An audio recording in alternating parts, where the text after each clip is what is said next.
Meu pai sofreu um acidente de serviço e ele quebrou o pescoço e ficou tetraplégico. Eu gostaria de saber se ele vai voltar a andar e quais são as expectativas, o tempo das pesquisas avançarem até esse ponto. A gente recebe, enfim, centenas de e-mails de pessoas com os mais diferentes problemas enfim, a gente entende a expectativa e a ansiedade para alguma nova perspectiva de tratamento.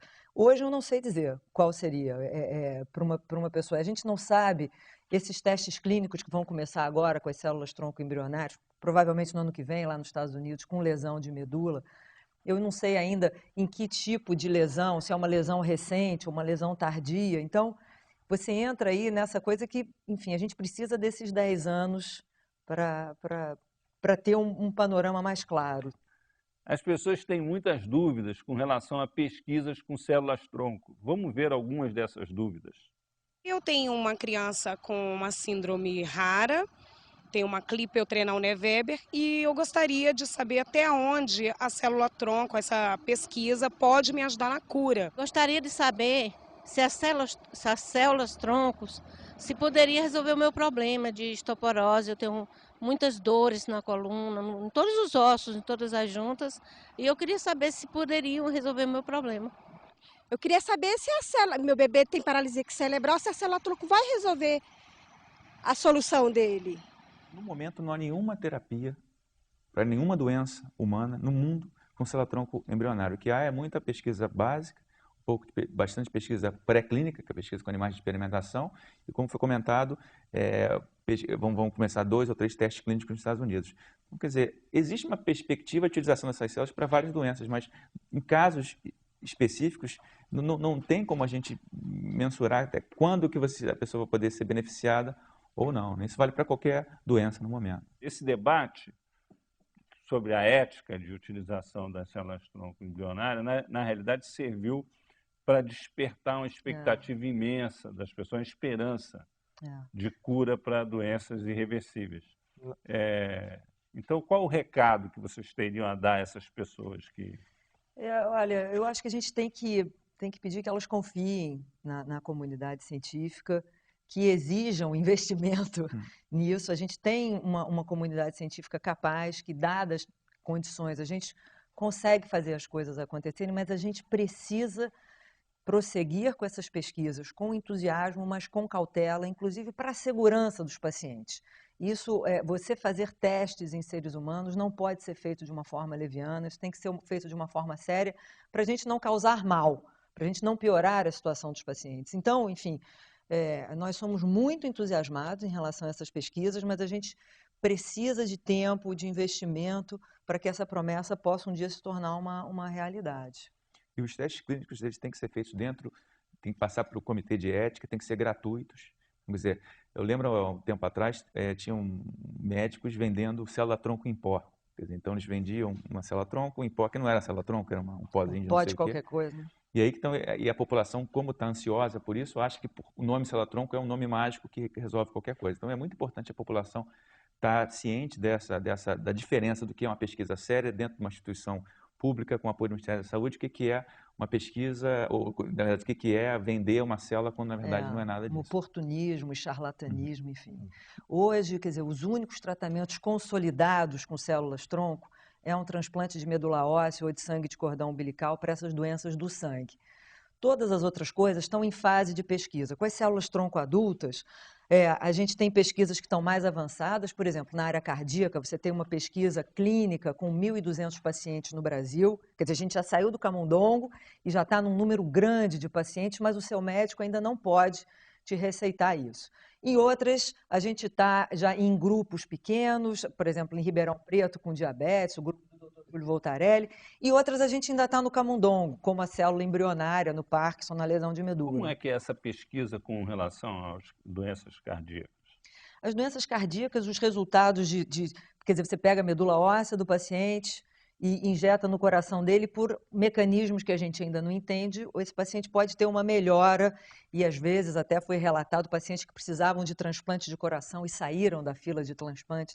Então isso justificou um teste financiado pelo Ministério da Saúde em 1.200 pacientes com diferentes doenças do coração, pelo Brasil todo. Isso vem, eu não sei, já há 3 anos ou 4 anos em andamento. A gente espera que alguns dos resultados já sejam divulgados ano que vem, para a gente saber. A gente já sabe que é seguro. O que a gente precisa saber agora é se funciona mesmo. Se funcionar mesmo, isso pode vir a ser incorporado aí ao SUS como uma alternativa a um transplante de coração. Mas, enfim, é só para mostrar que o seu médico não pode te receitar, mas a gente já está adiantado. Mas ainda está dentro da pesquisa der resultado pesquisa. positivo, vai ser uma revolução na área da... Sem dúvida. Quer dizer, as possibilidades são enormes, e daí o grande entusiasmo. Mas é importante as pessoas saberem, testes clínicos, terapias com célula-tronco ainda estão sendo feitas, essas novas, dentro de instituições de pesquisa. Ninguém pode te cobrar por isso. Enfim, as pessoas não podem ficar tão vulneráveis por causa dessa expectativa a oportunistas que queiram se aproveitar disso. Você acha que essa geração que está agora entre 30 e 50 anos vai ver essas terapias? Eu acho que vai. Eu acho que vai. Eu conto com isso na minha velhice. Eu gostaria que cada um de vocês aproveitasse esses minutos que nos restam para fazer uma aposta com relação à pesquisa nessa área. Qual é a aposta de vocês com relação à pesquisa? Onde ela vai dar resultado mais imediato? Que tempo isso pode acontecer, na opinião de cada um de vocês? Eu acho que a gente vai começar nos próximos anos a ter uma ideia melhor do que a célula-tronco adulta funciona mesmo ou não, por exemplo, como a gente está falando da área cardíaca. A gente vai estar vendo também no próximo ano o início de testes clínicos com a célula embrionária, e isso vai ser fundamental para a gente saber se ela é segura, porque se ela for segura, essa área vai avançar muito mais rápido. E o que as pessoas têm que saber é que mesmo antes dessas células estarem curando alguém, elas já estão contribuindo muito para o nosso conhecimento de biologia humana. Essas células embrionárias, elas são uma ferramenta de pesquisa poderosa. Com elas, a gente aprende sobre a biologia básica humana e todo o conhecimento sobre a nossa biologia, eventualmente, se reverte numa melhora de qualidade de vida. Eu endosso tudo que a Lígia falou e só complementaria com a utilização dessa célula para descoberta de novos medicamentos. Eu acho que ela é uma ferramenta muito importante, não só para pesquisa básica, mas também para a descoberta de novas substâncias com potencial de cura no ser humano. Apesar, mesmo que não seja injetada no ser humano, mas no laboratório você, por exemplo, ter um neurônio humano, identificar novas substâncias com potencial, por exemplo, para tratar a esquizofrenia, por exemplo. Você pode trabalhar isso no laboratório e depois verter isso para o paciente. Então, essa seria a minha aposta. Além de toda a utilização dela na terapia celular propriamente dita, uma utilização dela como ferramenta no laboratório para a descoberta de novas substâncias. Bom, eles são especialistas, né? Mas eu creio, pelo que eu sei o que eles estão falando, que inicialmente acho que as primeiras terapias vão ser essas de reparar dano em órgãos, como o tratamento cardíaco, talvez, né, o tratamento para Parkinson e Alzheimer.